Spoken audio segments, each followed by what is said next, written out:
Oke guys, halo, selamat datang channel gua Doni Teven. Di sini gua akan ngebahas film 28 Years Later ya. Jadi film ini termasuk film yang gua itu nonton karena gua telat nonton film yang gua pengen nonton. Jadi daripada nggak nonton film, jadi gua tuh datangnya ke bioskop telat guys. Jadi gua nonton filmnya ini.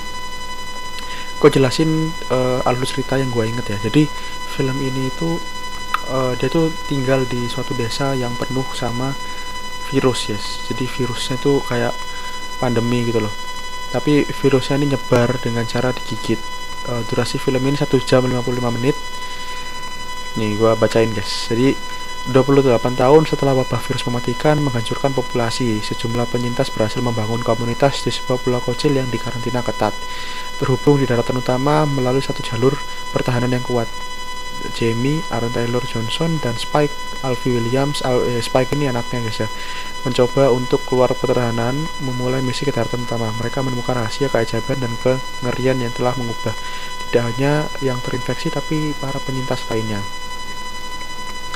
Nah, kenapa menurut gua film ini tuh lumayan gaduh-gaduh guys ya. Jadi menurut gua film ini tuh bagus, tapi agak-agak mixed feeling gitu guys. Jadi film ini bagus, tapi at some point itu tidak gimana ya guys ya. Jadi film ini tuh bagus ya, tapi dia tuh tidak sebegitu tidak terlalu bagus gitu. Gua akan bahas dari bagusnya ya. Jadi film ini diceritakan dia tuh keluarga sederhana, tinggal di desa yang jadul lah, terpencil. Si ibunya ini kena kanker guys, akhirnya dia tuh nggak bisa gerak dan sering banget sakit kepala gitu. Akhirnya yang kerja itu cuma bapaknya doang guys. Dan cerita tuh sedih banget sebenarnya, dan dia pergi untuk ngebunuh monster gitu. Gua nggak ngerti tujuannya apa. Jadi film ini tuh sebenarnya lumayan absurd guys. Dia tuh bagus, cuman absurd. Gua beli tiket itu lumayan mahal sih, cuman ini agak absurd karena kita nonton film ini tuh nggak ada ekspektasi apapun guys. Jadi gua nonton masuk itu dia kehidupan. Jadi kehidupannya itu pertama harmonis, terus pas itu dia datang ke tempat yang di karantina, dan senjata yang dipakai untuk melawan monster itu panah guys. Jadi senjata itu panah, terus dia tuh datang ke situ terus kayak bunuhin orang gitu. Gue tuh bingung banget filmnya tuh. Kalau menurut gue ya, film ini tuh kayak Attack on Titan gitu, cuman ini versi barat gitu guys. Dan juga film ini tuh agak sedikit apa ya guys ya, logikanya juga kurang gitu guys. Kayak fiksi gitu, karena ceritanya ini tuh sedikit alurnya tuh maju mundur guys. Jadi di awal itu kan dia sakit ya, akhirnya pergi ke dokternya itu pun juga dokter yang zaman dulu banget, yang kental sama kliniknya gitu. Dan itu menurut gue lumayan agak-agak disturbing gitu. Yang bikin gue disturbing itu karena film ini banyak sekali adegan kekerasannya guys ya. Jadi ya kayak waktu dibunuh, terus monsternya itu juga banyak banget. Terus juga ada adegan dimana si suaminya ini tuh selingkuh guys ya. Bapaknya tuh selingkuh. Jadi bapaknya ini pergi ke hutan untuk melawan monster yang di karantina itu. Fungsinya itu bukan untuk jadi kalau anaknya kan dia itu untuk nurut sama bapaknya ya, untuk berbakti. Tapi untuk si bapaknya ini misinya untuk biar bisa dipuji satu kampung dan dia bisa selingkuh guys. Ini sakit banget ceritanya karena lumayan relate lah gitu guys ya. Ceritanya itu si bapaknya ini istilahnya itu dia tuh selingkuh guys ya, selingkuh pas si istrinya itu sakit kanker. Dan anaknya ini pengen ngobatin dengan cara klinik, akhirnya dibawa ke tempat pengungsian yang sudah terpapar sama wabah ya. Dan dokternya ini nggak bisa ngobatin, tapi cuma ngediagnosis ternyata si ibunya ini kena kanker. Sebelumnya itu anaknya nggak ngerti kalau ibunya itu kena kanker. Nah pas dia itu kena kanker, gak ada obatnya, si ibunya ini dibunuh guys sama dokternya, dan dijadiin kepala itu dipajang gitu. Jadi menurut gue ceritanya itu kayak, kalau gue ya guys ya, jadi ceritanya ini bener-bener sedih, terus sakit banget ceritanya. Dan dia tuh kayak Kalau kita nonton film biasanya kan ada premisnya, terus ada kayak kita sedih, terus marah langsung bahagia gitu ya. Nah film ini tuh nggak ada guys. Film ini tuh bener-bener kita tuh kayak sedih sedih sedih, marah marah marah, sedih sedih sedih. Jadi menurut gua film ini tuh untuk rating gua nggak bisa ngasih, tapi kalau dari menurut gua pribadi film ini tuh agak sedikit jelek ya, karena dia tuh bikin kita moodnya itu jadi buruk guys. Jadi filmnya itu benar-benar aneh ya kalau menurut gua, karena gini loh, jadi filmnya itu tidak memiliki, kalau kalian tahu biasanya film itu kalau horor ya, horor itu ada unsur kepuasannya tersendiri gitu. Biasanya endingnya itu bahagia kah, atau apa guys ya, kayak misalnya film Suzana ya, gue tuh suka nonton film Suzana dulu. Jadi di film Suzana itu biasanya di awal Suzana ini masih hidup ya, romantis gitu, terus meninggal. Si suaminya itu kan suka banget sama si Suzana, tapi udah meninggal karena ada arwah penasaran. Akhirnya dia tuh kayak balas dendam atau gimana, tapi balas dendamnya tuh epic banget dan enak untuk ditonton. Nah kalau film ini tuh unsurnya tuh nggak jelas gitu guys, kayak banyak, kayak skripnya tuh agak sedikit kosong gitu, hollow. Jadi di awal kan dia datang untuk, jadi dia tuh misinya pergi ke tempat yang sudah terinfeksi. Jadi dia tuh tinggal di desa, tapi dia tuh misi sama bapaknya pergi ke tempat yang sudah terinfeksi untuk membunuh orang-orang yang terinfeksi tersebut gitu. Di sini gue tuh bingung banget guys, karena nggak dibunuh pun juga sebenarnya nggak masalah gitu. Nah akhirnya dia datang situ, dibunuhin, terus dia balik. Habis balik itu mereka pesta-pesta. Habis pesta-pesta itu si bapaknya selingkuh dan si anaknya marah. Akhirnya karena dia tahu bapaknya selingkuh, si anaknya itu ngebawa ibunya pergi biar nggak ketemu bapaknya lagi, dan untuk ngobatin dia. Ternyata pas diobatin, ibunya ini kanker, jadi nggak bisa diobatin zaman dulu itu. Dan akhirnya nggak diobatin, malah dibunuh sama dokternya. Jadi film ini tuh kayak, lu tau gak sih, kayak udah sedih sedih sedih sedih sedih ditumpuk gitu, terus di ini terus lu makan gitu sedihnya. Itu filmnya tuh kayak gitu guys. Film ini tuh lumayan uh, menyedihkan banget guys, kayak nggak enak ditonton dah kalau menurut gue guys. Gue bingung lah kategori film ini tuh film apa gitu. Kayak kalau lu misalnya mimpi buruk ya, lu tidur malam-malam terus lu lagi pakai baju yang kotor gitu misalnya atau gimana, film ini tuh menurut gua feelingnya kayak gitu. Jadi film ini tuh benar-benar tidak ada klimaksnya gitu guys. Film ini benar-benar serem, apalagi buat kalian yang mungkin broken home ya pasti bakal lebih sakit lagi nonton film kayak gini, karena ada yang disinggung di sini gitu. Ratingnya menurut gua nggak mau ngasih rating lah, tapi menurut gua kurang bagus ya. Film ini cocok kalau kalian tuh suka ngelihat apa ya, kalau kalian suka melihat usaha yang sia-sia, atau karena si laki-lakinya ini kan, si anaknya ini pergi ke wilayah terinfeksi itu nggak ngerti kenapa, terus ibunya meninggal gitu. Dan anehnya waktu ibunya meninggal itu si anak itu kayak benar-benar lega gitu guys, nggak nangis atau gimana banget, tapi malah gue yang nangis gitu. Jadi film ini tuh benar-benar serem sih. Jadi kayak kita tuh diajarkan untuk tidak terlalu menggunakan hati dalam aspek apapun. Ya berat sih. Apakah film ini aku rekomendasikan untuk kalian tonton? Kalau menurut gue sih film ini kurang cocok untuk ditonton ya guys ya, karena memerlukan mental yang lumayan bagus gitu. Gue saranin kalian nonton film ini kalau kalian nontonnya itu pas kondisi bahagia ya. Jadi kalian nontonnya itu pas benar-benar lagi nggak sedih atau benar-benar habis memenangkan sesuatu atau apalah. Karena kalau kalian nontonnya lagi sedih, ini termasuk film yang kalau menurut gua berbahaya dari segi mental ya, karena film ini tuh kayak absurd gitu guys, absurd, penuh tanda tanya, dan anti klimaks gitu. Jadi nggak ada klimaksnya, endingnya itu menggantung. Tapi kelebihannya film ini tuh dari segi sinematik ya, dari segi sinematik, terus dari segi ceritanya tuh out of the box. Banyak orang yang bilang film ini bagus ya, cuman kalau menurut gua film ini agak kurang jelas gitu apa maksudnya, terus kayak konteksnya apa tuh kayak lebih nggak jelas gitu.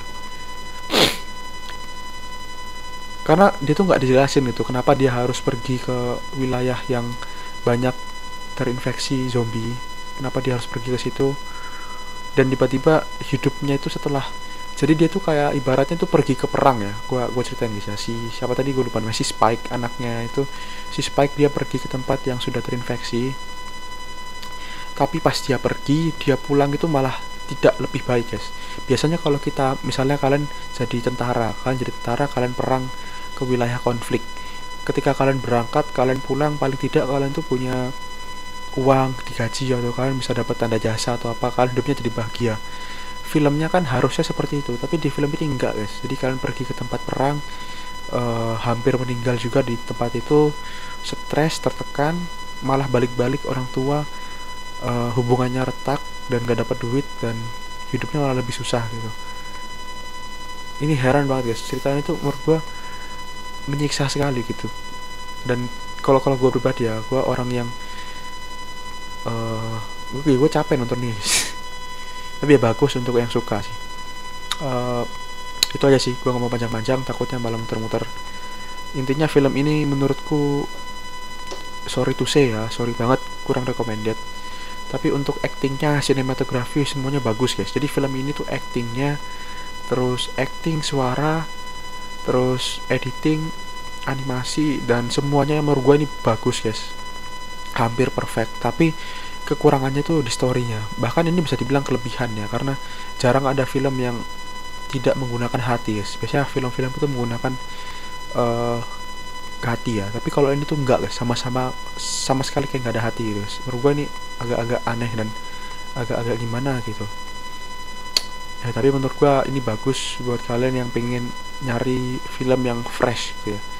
Tapi buat kalian yang pengen nyari film yang happy, ini enggak sih, jadi mending skip aja guys. Ini mungkin kalau menurut gue film yang cocok untuk yang nyari susah gitu guys ya. Film ini 1 jam 55 menit, ratingnya 17+. Terus dia itu termasuk film yang itu tadi, jadi dari segi film ini grafiknya bagus guys, thriller ya filmnya, jadi grafik itu bagus banget. Terus kalau menurut gua sih film ini bagus, tapi yang jelek dari film ini tuh storynya tuh rada-rada aneh sih guys kalau menurut gua.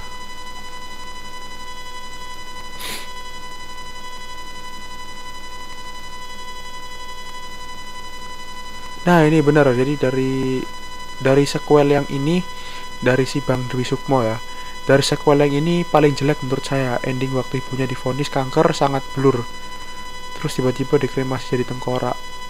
Entah kenapa saya kurang serk dengan ceritanya. Saya berharap menjadi wow. Bener. Ini film ini serem banget guys. Gue tadi ngeliat rating orang yang komen, gue yakin film, dan gue yakin sama pendapat gue sendiri, karena film ini tuh kayak aneh ya menurut gue. Tapi editingnya bagus, terus dia punya produser bagus, dan dia dari Columbia Picture, jadi seakan-akan, jadi gitu guys. Jadi film ini tuh kalau menurut gue kurang bagus untuk semua orang, tapi dari segi visual bagus gitu, jadi memanjakan mata. Tapi kalau dipikir film ini aneh guys. Ya gitulah, gue udah bayar jadi gue bebas lah. Nih kan bisa lihat dari komentarnya, kebanyakan bintang 1 ya. Alurnya boring, endingnya dipaksa, cliffhanger so bad. Alpha bukan di kill, malah dibiarkan.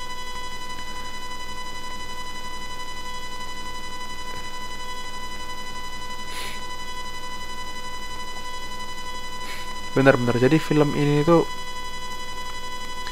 kalau menurut gue ya guys ya, film ini tuh cocoknya untuk orang yang suka sama mungkin sadis atau gimana ya. Ya isinya tuh lebih bagus untuk orang yang suka hal-hal serem atau sinematografi atau ya gitulah. Tapi kalau dari segi kenikmatan ditonton ini nggak enak guys sebenarnya. Dan banyak juga di rating IMDb banyak yang kecewa sama film ini. Kalau gue pribadi, gue nonton film ini tuh dari awal sebenarnya udah sedikit bingung karena dia tuh plotnya tuh ngaca gitu guys. Jadi kalau kalian nonton film ini tuh kayak kalian punya grup WA, terus grup WA kalian tuh ngirim teksnya tuh campur-campur gitu. Kayak ada berita sedih, terus tiba-tiba ditimpa sama berita meme gitu, terus dicampur lagi sama berita kerjaan gitu. Jadi kayak aneh gitu guys. Dari segi acting bagus, karakter bagus, dan pemerannya juga cakep-cakep guys. Cuman sayang sekali ceritanya agak sedikit aneh. Kalau gue pribadi sih semuanya tuh bagus ya. Kalau gue ya, jadi semua kayak gambar, film, semua itu bagus. Cuman kekurangannya di storyboardnya agak hollow dan wow. Jadi storynya tuh agak-agak kurang gitu guys. Ya gitulah guys ya. Ini gue baca lagi dari IMDb. New level of disappointment. I remember watching 28 weeks later in 2007, loving it, but sekarang jadi aneh gitu ya. Benar-benar film ini tuh agak-agak ya gitulah guys ya.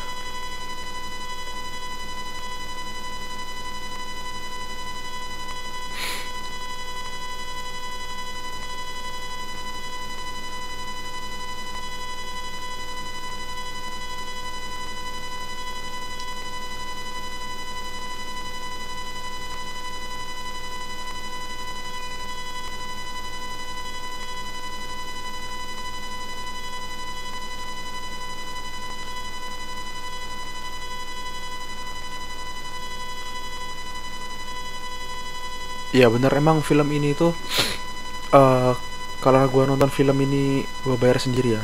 Kalau menurut gue lumayan kecewa guys sama film ini. Dari segi story sih. Kalau dari segi yang gue suka dari film ini tuh CGI, sinematik, terus acting, karakternya tuh bagus, hebat ya guys ya. Maksudnya tuh masuk lah actingnya.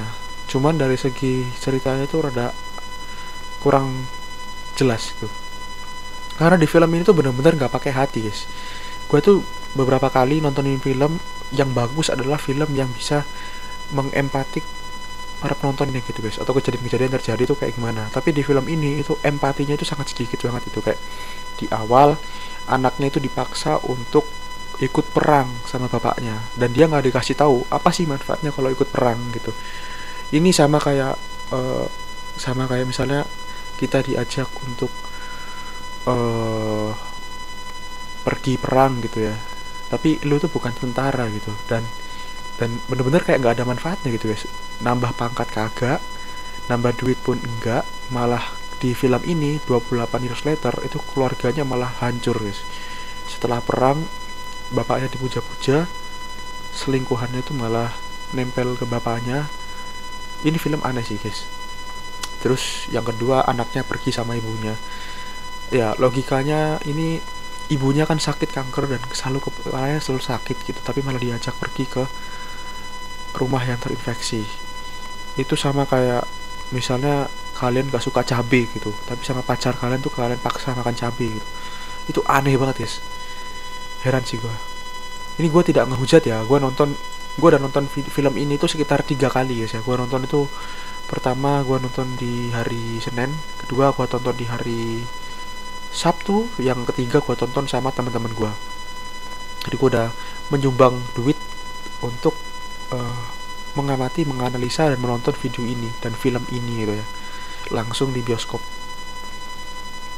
Jadi gue tidak mengkritik karena gue tidak bilang film ini itu buruk secara total, tapi untuk storynya aja sih. Kalau gue storynya tuh kayak sedikit-sedikit menyayangkan sekali sih gitu. Tapi kalau dari sisi lain, kalau misalnya kalau nonton, oh gue pengen nonton film itu cuman grafiknya aja gitu, oh gue pengen nonton film untuk sinematografinya, suaranya. Oh ya, film ini tuh menurut gue ada salah satu unsur yang jarang dilakukan di film-film zaman sekarang, yang lumayan unik ya. Jadi ini tuh cuma dilakukan di film-film zaman dulu.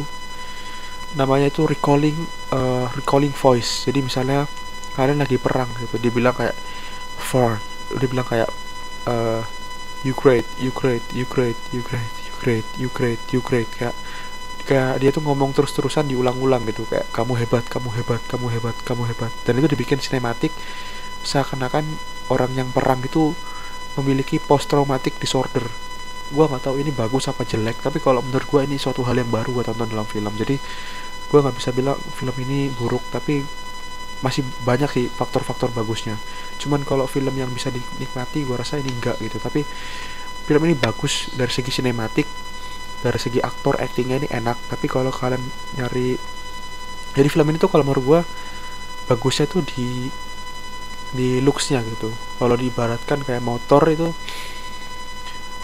motor yang desainnya bagus banget, terus ya ini tuh kayak motor yang bagus banget, terus kencang banget, sama uh, ya gitulah, ini kayak motor yang bagus banget, bentuknya keren banget, kencang banget, tapi dinaikin tuh gak enak gitu. Dan ya kayak gitu guys feelingnya. Jadi film ini bagus kalau kalian suka untuk menjelajahi genre thriller. Tapi kalau kalian bikin nonton yang pasti bagus lah, ya mending kalian nonton F1 atau nonton film-film lain. Bahkan film Indonesia guys, for some reason ya, lebih bagus daripada film ini untuk segi alur ceritanya. Gue dulu pernah nonton film apa ya, gue lupa guys filmnya. Filmnya itu sebenarnya juga ratingnya agak-agak jelek, tapi menurut gue lebih bagus dari film ini karena filmnya itu memiliki alur yang jelas. Kayak misalnya film horor tuh, misalnya dia pesugihan akhirnya punya korban, tumbal terus orangnya tuh kayak apa namanya, gue pernah nonton film, gue lupa filmnya apa guys, kalau nggak salah Betina Pencari Iblis. Itu filmnya itu seingat gue pesugihan ya, terus akhirnya itu punya korban, kayak dia dibututin atau gimana, dan akhirnya endingnya gantung juga. Tapi dia tuh jelas gitu, jadi kayak dari 1, 2, 3, 4, 5 gitu, kayak lurus gitu. Kalau film ini tuh kayak 1 ke 5, 5 ke 4, 4 ke 1, ke 2 baru ke 3. Nah kayak gitu guys, alurnya tuh loncat-loncat lah. Ya menurut gua kayak gitu sih. Terima kasih yang nonton. Bisa subscribe gua Donate to Heaven kalau kalian mau nonton review gua lagi dan video-video gua selanjutnya guys ya. Thank you, bye bye.